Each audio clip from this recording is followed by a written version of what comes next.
Hello dear students and my friends, स्वागत है आपका प्रोफेशनल कोचिंग सेंटर की ऑनलाइन क्लास में। तो जितने लोग भी तैयारी कर रहे हैं उनको बहुत बहुत शुभकामनाएं, क्योंकि हम आपको सिर्फ इम्पोर्टेंट क्वेश्चन करवा रहे हैं, फालतू काम नहीं करवा रहे हैं। ठीक है। हम आपको दूध की, ये फॉर एग्जाम्पल समझो, ये दूध का गिलास है, यहाँ तक रखा है दूध, ऊपर है क्रीम, तो हम आपको सिर्फ क्रीम क्रीम दे रहे हैं, समझ रहे हो? जस्ट इंपॉर्टेंट चीज है। वैसे क्रीम तो नीचे होती है, गलत गलत बता दिया तुम्हें। ये है क्रीम, ठीक है। तो आपको सिर्फ चम्मच से क्रीम क्रीम दे रहे हैं, और आपका ये फर्ज बनता है इस क्रीम को हजम करना। हजम कैसे करोगे? पढ़ के। लगी बात समझ में? चलिए शुरू करते हैं। ज्यादा बातें करके टाइम वेस्ट होता है। मैं ज्यादा लंबी वीडियो बनाता नहीं हूँ, क्योंकि मुझे ऐसा लगता है ना। लो भाई साहब, लाइट ही चलेगी। लाइट चली गई तो मुझे फ्लैश ऑन करनी पड़ी है फोन की। चलिए शुरू करते हैं। अब देखो, सीधी सी बात है, आप किसी भी गवर्नमेंट एग्जाम की तैयारी कर रहे हो, किसी भी गवर्नमेंट एग्जाम की तैयारी कर रहे हो, सभी के लिए चीजें इंपॉर्टेंट हैं। मैं आपको पढ़ाने वाला हूँ भी स्ट्रैटेजी के। ठीक है। तो कंप्लीट पहले स्ट्रैटेजी के खत्म करेंगे, क्योंकि स्ट्रैटेजी के काफी क्वेश्चन पूछे जाते हैं। ठीक है। चाहे जो मर्जी एग्जाम की तैयारी करो, सभी में पूछे जाते हैं, इसीलिए सबसे पहले हम स्ट्रैटेजी की कवर करेंगे। क्लियर सभी को? थोड़ा फोन सेट कर लो। अब ओके है। ठीक है। तो सबसे पहले यहाँ पर हम क्वेश्चन लिखेंगे। आज हम पढ़ेंगे थोड़ा बायोलॉजी के बारे में। बायोलॉजी के बारे में पढ़ेंगे। ठीक है। जिनकी भी बायो वीक है, जिनकी भी बायोलॉजी क्या है, वीक है, अब आपको बायोलॉजी से प्यार होने वाला है, क्योंकि इस तरीके से आपको बायोलॉजी पढ़ाऊंगा ना मैं। आप बोलोगे सर इससे इजी सब्जेक्ट कोई नहीं है। इससे क्या है, इजी सब्जेक्ट कोई भी नहीं है। लगी बात समझ में? आप बोलोगे सर आई लव बायोलॉजी, इतनी इतनी इंटरेस्टिंग चीज है ये। समझ रहे हो मेरी बात? चलिए शुरू करते हैं फटाफट। तो सबसे पहले लिखते हैं क्वेश्चन। तो यहाँ पर क्या लिखेंगे? क्वेश्चन लिखेंगे। फटाफट से क्वेश्चन लिखते हैं, फिर शुरू करते हैं। हाँ जी, प्यारे बच्चों और मेरे प्रिय दोस्तों, तो यहाँ पर क्वेश्चन पूछा गया है हमसे। सर आपने इंग्लिश में क्वेश्चन, एनडी वालों को आज मजा आ गया होगा। Sir wow English, I love English. देखो भाई साहब, इसमें पूछा गया है, which of the following cell organelles converts nutrients to the body. हमें इसमें क्या समझना है, हमारी बॉडी में सेल्स होते हैं। ठीक है। सेल्स ऑर्गेनल्स क्या होता है, उस चीज को हम पहले समझेंगे। ये हमारे सेल है। सेल के अंदर बहुत सारी चीज होती है, न्यूक्लियस होता है, प्रोटोजोआ होता है। ठीक है। अब इसमें बोला गया है कि सेल को कौन सी चीज है जो न्यूट्रिएंट्स देती है। अब फॉर एग्जाम्पल ये सेल है हमारी बॉडी का, इसको क्या बोलेंगे? इसको सेल बोलेंगे। ठीक है। एक्चुअली तीसरी मंजिल का गेट खुल रहा है, थोड़ी सी आवाज आ गई होगी, कोई बात नहीं, मैनेज कर लो यार। अब देखो यहाँ पर क्या हो रहा है, ये सेल है, इसको न्यूट्रिएंट्स कौन दे रहा है? ठीक है। जैसे हम अपनी बॉडी को न्यूट्रिएंट्स देते हैं ना, बढ़िया खा पी के। आजकल के लोग क्या कर रहे हैं, फास्ट फूड खाते हैं। ठीक है। फास्ट फूड खाते हैं, गंद मंद खाते रहेंगे, शरीर में जान होती नहीं है, अकड़ इतनी होती है कि पूछो मत। ठीक है। उसके चक्कर में अगर किसी ने भी एक रैप्टा धर दिया, तो ज्यादा कुछ बोलूंगा नहीं भाई, इतना बोलूंगा कोमा में जा सकते हैं भाई। शरीर को अच्छे से न्यूट्रिएंट्स दो, सभी को बोल रहा हूँ। पढ़ाई भी जरूरी, पढ़ाई के साथ साथ अच्छी बॉडी, अच्छी फिजिक होना बहुत जरूरी है। ये बात मुझे पता लगी थी जब मैंने ट्वेल्थ क्लियर करी थी। जब मैंने ट्वेल्थ क्लियर करी तो मुझे मुझे ऐसा फील हुआ कि नहीं यार सौरभ, सिर्फ पढ़ाई से कुछ नहीं होता, शरीर में जान होनी चाहिए, एक पर्सनैलिटी होनी चाहिए। फिर मैंने जिम ज्वाइन कर लिया। खैर अपनी बातें छोड़ के पढ़ाई पर ध्यान दो। मैं भी क्या ही बात लेके बैठ गया। ठीक है। आप लोग को बताना चाहता हूँ, आप लोग नोटिस करना, जितने भी हरियाणा के बंदे होते हैं ना, हरियाणा के लड़के होते हैं ना, उनसे उनसे कभी मिल के देखना, सभी हट्टे कट्टे, सभी तगड़े तगड़े। ठीक है। बाकी स्टेट्स के तुम लड़के देखोगे ना, उतने उतने अच्छे नहीं होते, उतने डेडिकेटेड नहीं होते हैं। बट वहां के बंदे बहुत डेडिकेटेड होते हैं हरियाणा के। ये चीज मुझे हरियाणा के बंदों की बहुत अच्छी लगती है, कि दूध दही पे पूरा जोर जोर दबा के देते हैं और बॉडी पे ध्यान देते हैं। एनीवेज पढ़ाई पर ध्यान दो। ये बात हम बाद में करेंगे, लेक्चर के एंड में करेंगे। तो ये सेल होता है, इसको न्यूट्रिएंट्स कौन सी चीज देती है, ये हमसे पूछा जा रहा है। ठीक है। अगर किसी को पता तो कमेंट में बताएं कि कौन सी चीज है जो सेल को न्यूट्रिएंट देती है, मतलब सेल को पावर देती है, ताकत देती है, एनर्जी देती है, कुछ ही बोल दो। चाहे आप न्यूट्रिएंट्स बोल दो यार, चाहे आप बोल दो पावर, ठीक है, चाहे आप बोल दो एनर्जी, बात सेम ही है। एक्चुअली मेरी सबसे बड़ी चीज पता है क्या, मैं आर बहुत गंदा डालता हूँ, ठीक है। तो भाई साहब ये देखो, इसमें पूछा गया गया है, तो देखो न्यूट्रिएंट्स कौन देगा, न्यूट्रिएंट्स एनर्जी बॉडी को कौन देगा, जो पावर हाउस होगा सेल का। अब कईयों ने बता देना इसका answer, power house of cell.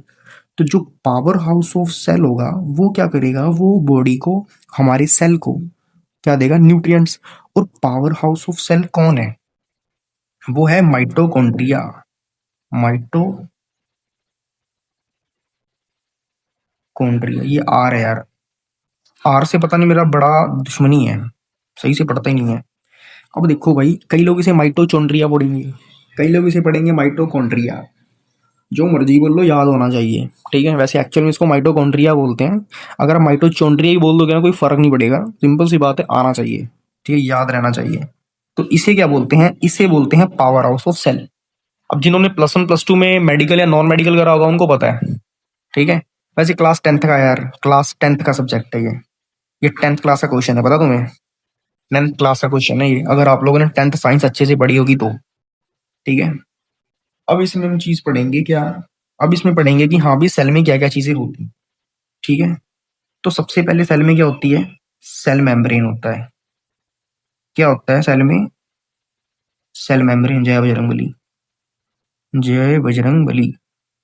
अब सेल मेम्ब्रेन क्या करता है, जैसे हमारे बजरंग बली जी राम जी को प्रोटेक्ट करते थे ना, ठीक है, उसी तरह ये क्या करते हैं, ये आउटर लेयर ऑफ शेल होता है, आउटर लेयर ऑफ सेल होता है, मतलब ये बजरंग बली जी का फैन है, ठीक है। ये क्या कर रहा है, ये जो सेल है ना, इसके आउटर ना एक अपने अपना एक वो बना लेता है, अपना एक कवर बना लेता है, ताकि सेल को कोई नुकसान ना पहुंचा सके, ठीक है। एक सुरक्षा कवच समझो, सुरक्षा कवच बना रहा है। तो सेल मेम्ब्रेन क्या है, आउटर लेयर ऑफ सेल है, सेल की आउटर लेयर हो रही है, ठीक है। अब बात करते हैं कि भाई इतना ज्यादा इसके पास पावर कैसे आ रहा है सेल मेम्ब्रेन के पास, कि जो ये सेल को बाहर से प्रोटेक्ट कर रही है। अब भाई साहब देखो, ये बनी किससे होती है, ये बनी होती है प्रोटीन से, प्रोटीन, और बनी होती है लिपिड से। लगी बात समझ में। अब कई लोग बोलेंगे अरे सर ये डब्बे वाला प्रोटीन, अरे भाई साहब देखो, डब्बे वाला प्रोटीन नहीं होता, हम जो खाते पीते हैं ना उनमें प्रोटीन होता है। जैसे फॉर एग्जाम्पल समझाता हूँ, आप लोगों ने पनीर खाया, पनीर में क्या है, प्रोटीन है, ठीक है। उसके बाद आप लोगों ने दाल खाई, दाल में क्या है, प्रोटीन है, ठीक है। आपने राजमा खाया, राजमा में क्या है, प्रोटीन है। सभी में प्रोटीन है, चनों में प्रोटीन है, सभी चीज में प्रोटीन है, ठीक है। प्रोटीन का मतलब डब्बा नहीं होता, सप्लीमेंट नहीं होता, ठीक है। प्रोटीन नेचुरल चीजों में भी होता है, और जो लोग इन चीजों से प्रोटीन प्रॉपरली नहीं ले पाते हैं, फिर वो वे प्रोटीन या चीजों में जाते हैं। लगी बात समझ में। सेल मेम्ब्रेन क्या है, आउटर लेयर ऑफ सेल है। ये क्या करती है, ये जो हमारा सेल है इसको क्या करती है, प्रोटेक्ट करती है, इसकी रक्षा करती है, ठीक है। लगी बात समझ में। और सेल मेम्ब्रेन किससे बनी होती है, प्रोटीन और लिपिड से बनी होती है। क्लियर हो गया सभी को, अगर क्लियर हो गया तो आपका 1 नंबर पक्का यहाँ से। अब देखो आगे, सेकंड चीज पे बात करते हैं। अब बात करेंगे सेल की खोज किसने करी थी। भाई ये क्वेश्चन पूछे जाते हैं, मैं पहले बता रहा हूँ आपको, जितनी बार ये जो मैं चीजें पढ़ा रहा हूँ ना, ये सारी चीजें बार बार पेपर में पूछी गई हैं। सेल की खोज किसने करी थी, भाई बहुत इजी है, ये भी 10th क्लास में पूछा है, तुम्हारे 10th क्लास में क्वेश्चन भी है। ये 10th क्लास का सारा पढ़ा रहा हूँ आपको, ये सारा 10th क्लास में है। सेल की खोज किसने करी थी, सेल की खोज करी थी रॉबर्ट हुक ने, ठीक है। किसने करी थी, रॉबर्ट हुक ने, इसने सेल की खोज करी थी। कौन से सेल, एवरीडे के सेल नहीं भाई, हमारे शरीर के सेल, ठीक है। लगी बात समझ में। मगर एक बात थी यार, ये जो साइंटिस्ट था ना, इसने नॉन लिविंग सेल की खोज करी थी। इसकी खोज करी थी नॉन लिविंग सेल की। अब बात करते हैं सर नॉन लिविंग सेल क्या होता है, हमें तो बिल्कुल भी नहीं पता, हम लोगों ने 10वीं पढ़ी नहीं, बंक मार के क्लास से पढ़ाई करी थी ना, परवीन शर्मा गाना था ना, बंक बुंक मार के पढ़ाइयां सब की थियां। कोई बात नहीं भाई साहब, बंक मार लिया कोई बात नहीं, अब पढ़ लो। नॉन लिविंग सेल का मतलब होता है डेड बॉडीज। इसने डेड बॉडीज पे एक्सपेरिमेंट करा था, इसने डेड बॉडीज में देखा कि हाँ भी हमारी बॉडीज में सेल होते हैं। लगी बात समझ में। अब जैसे फॉर एग्जांपल हमारा ब्लड है, हमारे ब्लड में सेल होते हैं, WBC, RBC, और होते हैं प्लेटलेट। ठीक है। अब कई बार हम लोगों ने नोटिस करा, जब हम लोग अपना ब्लड चेक कराते हैं, ठीक है, सीबीसी कराते हैं। सीबीसी का मतलब होता है कंप्लीट ब्लड चेकअप। तो उसमें डब्ल्यूबीसी, आरबीसी, प्लेटलेट्स होते हैं। डब्ल्यूबीसी का मतलब होता है व्हाइट ब्लड सेल, आरबीसी का मतलब होता है रेड ब्लड सेल, प्लेटलेट्स का मतलब पता ही है आपको, ठीक है। तो डब्ल्यूबीसी क्या करते हैं, हमारे इम्यूनिटी को बढ़ाते हैं। आरबीसी हमारे खून को बढ़ाते हैं, ठीक है। प्लेटलेट्स क्या करते हैं, हमारे खून को बहने से रोकते हैं, क्लॉटिंग, ब्लड क्लॉटिंग का काम करते हैं। लगी बात समझ में? उसी तरह हमारी बॉडी में भी कई और तरह के सेल होते हैं। तो यहाँ पर जो सेल की खोज करी थी वो रॉबर्ट हुक ने करी थी। उसने मगर जो सेल देखे थे वो डेड बॉडीज में एक्सपेरिमेंट किया था। तो नॉन लिविंग सेल में उसने डेड बॉडीज, मतलब नॉन लिविंग सेल का मतलब है डेड बॉडीज के सेल, डेड बॉडीज के सेल की खोज करी थी। क्लियर है सभी को? इतना क्लियर है? अब बात करते हैं सर, अगर इसने डेड बॉडीज की सेल की खोज करी थी तो फिर हमारी बॉडी में जो से ये है जो हम टेस्ट कराते हैं इसकी खोज किसने करी? हाँ जी बिल्कुल, बहुत ही प्यारा क्वेश्चन है। चलिए अभी हम यहाँ पे करते हैं। मैं एक बात आपको ना क्लियर करके बोल रहा हूँ, जिनके मन में ये वहम हो कि सर कॉपी पेन लेके पढ़ा रहे हैं ऐसा वैसा, क्लियर बता रहा हूँ आपको, मजाक नहीं कर रहा। जितना बढ़िया कंटेंट आपको दे रहा हूँ ना, इतना बढ़िया कंटेंट आप कहीं से लाइव क्लास लेके देख लेना, वो भी नहीं दे पाएगा। ठीक है, इसीलिए कह रहा हूँ जो पढ़ा रहा हूँ ना, सच्ची मजाक नहीं, बहुत ज़्यादा इंपॉर्टेंट है, बहुत ज़्यादा। ये खुद के पर्सनल एक्सपीरियंस से बता रहा हूँ आपको, ठीक है। क्योंकि जो कंटेंट है ना, इसे बनाने में बहुत मेहनत लगती है, ठीक है। उसके बाद आपके सामने लेकर आता हूँ। और मेरा लाइफस्टाइल बहुत ज़्यादा बिजी है, बहुत ज़्यादा बिजी है, 1 मिनट की फुर्सत नहीं है, फिर भी आपके लिए मैं 10-12 मिनट निकालता हूँ डेली के। समझ रहे मेरी बात? बहुत से दोस्त ऐसे हैं जो कहते हैं सौरभ तू मैसेज का रिप्लाई नहीं करता, ऐसा वैसा फलाना ढमकाना, ठीक है। फिर भी मैं निकाल रहा हूँ ताकि आप लोग की हेल्प हो जाए। क्लियर मेरी बात समझ रहे हो? इसलिए जो पढ़ा रहा हूँ बिंदास पढ़ते रहो। खैर इस बार मैं घूमने भी जाऊंगा, बहुत दिन हो गया यार कहीं घूमने नहीं गया। सोच रहा हूँ कश्मीर घूम के आऊँ। कमेंट में बताना कश्मीर में अच्छी जगह कौन सी है। अब देखो भाई, यहाँ पे लिविंग सेल की बात करते हैं। लिविंग सेल की खोज, ओ यार एक तो हिंदी में ना हाथ मारा गणातंग सा है। लिविंग सेल की खोज, ठीक है। अब लिविंग सेल की खोज किसने करी उसके बारे में बात करते हैं। भाई लिविंग सेल की एक साइंटिस्ट था, उसका नाम था लिवली। क्या नाम था? LEWLL। ये क्या था भाई साहब? ये था साइंटिस्ट, ये था साइंटिस्ट, ठीक है। लगी बात समझ में? तो लिविंग सेल की खोज किसने करी थी? लेवली साइंटिस्ट था, उसने लिविंग सेल की खोज करी थी। इतना क्लियर हो गया आप सभी को? अगर इतना क्लियर हो गया ना, मैं सच कह रहा हूँ आपको, तैयारी आपकी 1 नंबर हो रही है, 1 नंबर तैयारी। एक बार हम फटाफट से इसको पढ़ लेते हैं फिर आगे शुरू करते हैं।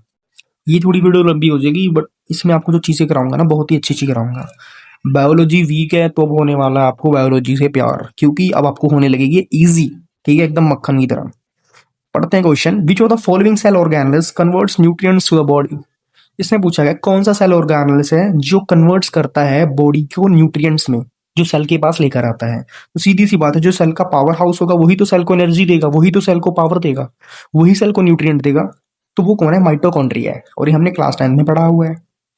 देखो भाई, अब यहाँ पर क्या पूछा गया? सेल मेम्ब्रेन के बारे में। सेल मेम्ब्रेन होता क्या है? तो सेल मेम्ब्रेन होता है आउटर लेयर ऑफ सेल, यानी सेल का जो बाहर वाला हिस्सा होता है, जो सेल को प्रोटेक्ट करता है, उसको बोलते हैं सेल मेम्ब्रेन। फॉर एग्जांपल हमारी स्किन, हमारी स्किन है, देख रहे हो गर्मी बढ़ा रहा हूँ आपको, लाइट जली गई है, ठीक है। हमारी स्किन क्या है? हमारी बॉडी को क्या कर रही है? प्रोटेक्ट कर रही है। कैसे प्रोटेक्ट कर रही है? बैक्टीरिया से प्रोटेक्ट कर रही है, ठीक है। कोई पैरासाइट ना घुस जाए, ठीक है, कोई वायरस ना घुस जाए, इसलिए हमारी स्किन हमें क्या कर रही है? प्रोटेक्ट कर रही है। लगी बात समझ में? क्लियर? ये चीजें हैं। अब सेल की खोज किसने करी थी? तो भाई सबसे पहले सेल की खोज करी थी रॉबर्ट हुक ने, मगर उसने सिर्फ नॉन लिविंग सेल की खोज करी थी। नॉन लिविंग सेल का मतलब होता है डेड बॉडीज के जो सेल होते हैं उसकी खोज करी थी। फिर उसके बाद एक लेवली साइंटिस्ट था, उसने लिविंग सेल की खोज करी। उसने बताया कि हाँ जी, जो सेल है ना वो सिर्फ डेड बॉडीज में नहीं होते, वो इंसान जिंदा रहता है ना उसके अंदर भी होते हैं। लगी बात समझ में? फॉर एग्जाम्पल ये बंदा है, ये बंदा जी रहा है, खुश है, इसकी बॉडी में भी सेल है, ठीक है। लगी बात समझ में? अब सीधी सी बात समझो, डब्ल्यूबीसी का मेन काम क्या होता है? डब्ल्यूबीसी को बोलते हैं व्हाइट ब्लड सेल, ये समझ लो, व्हाइट ब्लड सेल। अब जो व्हाइट ब्लड सेल होते हैं ना, इनका मेन काम पता क्या होता है? बॉडी का जो इम्यूनिटी है ना उसको स्ट्रॉन्ग करना, इम्यूनिटी स्ट्रॉन्ग का काम होता है, ठीक है।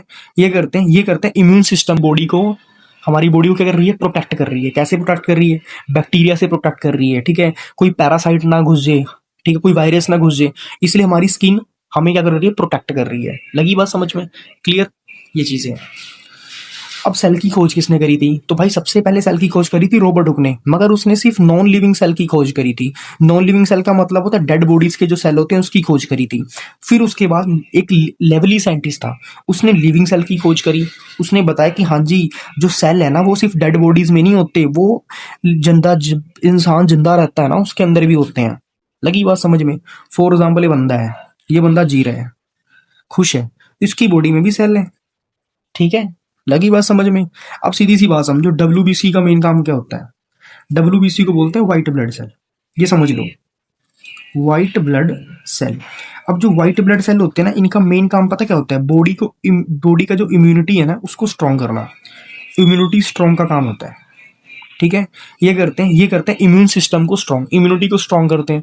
जब इम्यूनिटी स्ट्रॉन्ग नहीं होती तो इंसान को बुखार आता है, खांसी हो जाती है, कोल्ड हो जाता है, गले में रेशा बनने लग जाता है, जिसे इंग्लिश में बोलते हैं रेशे को म्यूकस, ठीक है, म्यूकस बनने लग जाता है गले में, विंड पाइप में म्यूकस जम जाता है। फिर इंसान को बहुत सारी बीमारियां होती हैं, थायराइड हो गया, सर्वाइकल हो गया, ठीक है, एपिलेप्सी, बहुत सारी बीमारियां होती हैं, ठीक है। लगी बात समझ में। तो सीधी सी बात हमने ये समझनी है कि जो सेल है वो डेड बॉडीज में भी होते हैं और जिंदा इंसान में भी होते हैं। लगी बात समझ में। और डेड बॉडीज की खोज, जो डेड बॉडीज में सेल थे उसकी खोज किसने करी थी, रॉबर्ट हुक ने करी थी। और जो जिंदा इंसान है में सेल की खोज किसने की, उसने लेवली साइंटिस्ट ने। क्लियर। अब समझो इसको याद कैसे करना है।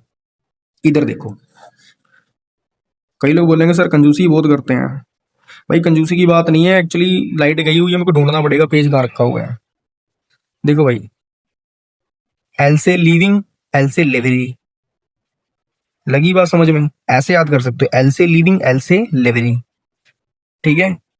अब सीधी सी बात है, शुगर है लाइट आ गई, बंद, बंद कर दिया। अब इधर समझना है, इधर कैसे करेंगे। अब देखो रॉबर्ट हुक, क्या नाम है, रॉबर्ट हुक, रॉबर्ट हुक। अब सीधी सी बात है, किसी गले में हुक लटक जाएगा तो क्या होगा, बंदा डेड हो जाएगा, ठीक है। किसी के गले में हुक लटक जाएगा तो बंदा मर जाएगा ना, सिंपल सी बात है। रॉबर्ट हुक मतलब गले पे हुक लटक गया, बंदा मर गया। तो सीधी सी बात है, लेवली ने लिविंग सेल की खोज करी थी, रॉबर्ट हुक ने डेड सेल की खोज करी थी। क्लियर है सभी को इतना। अगर क्लियर है तो बहुत बढ़िया। अब करते हैं थोड़ा सा आगे बढ़ाई। अब एक काम करते हैं, बाकी की वीडियो ना मैं आपको सेकंड वीडियो में करा, बाकी का जो काम है ना आपको मैं सेकंड वीडियो में करा दूंगा। वीडियो वैसे भी 16 मिनट 45 सेकंड की हो गई है, ज्यादा लंबी वीडियो बनाऊंगा नहीं मैं, ठीक है। चलिए ठीक है, मिलते हैं अब नेक्स्ट वीडियो में। तब तक सभी अपना ध्यान रखें और अच्छे से पढ़ाई करें। सभी को राम राम, ठीक है। और जो करा रहा हूँ ना, मौज काट दोगे यार तुम लोग, ठीक है, टेंशन बिल्कुल भी नहीं लेने का, ठीक है। जो करा रहा हूँ ना बिंदास करो, बस टेंशन फ्री होके भरोसा रखो मुझ पे, बिलीव रखो मुझ पे। वो जो करा रहा हूँ पढ़ते रहो, अपने दोस्तों को शेयर करो, उनको भी बोलो कि हाँ जी यहाँ से तैयारी करो, आपको बेस्ट कंटेंट मिलने वाला है, बेस्ट क्वेश्चंस मिलने वाले हैं, ठीक है। ओके बच्चों, ओके माय फ्रेंड्स, सभी को ढेर सारा प्यार और अपना ध्यान रखो, अच्छे से पढ़ाई करो। राम राम।